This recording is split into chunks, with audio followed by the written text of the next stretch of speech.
with it being a west-facing door, we're going to seal up the top to make it even tighter. If you look over here, this is just part of the problem. Now we're going to seal up the outside and the inside. It's just like when it gets really cold, you layer yourself. And we know that all heat escapes through the top, or most of the heat.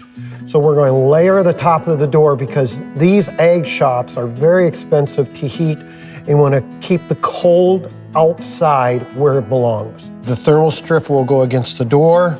We will sit this just like this here. It will seal much tighter than what we have now. And of course, we're going to do the outside too. So what we did on this door is we're going to put TopSealer on the top of your overhead door. We did that here, nice and tight. See how tight that is? Double layer of SnirtStopper, the TopSealer on the top, because we know these shops are expensive to heat and we want to save you money.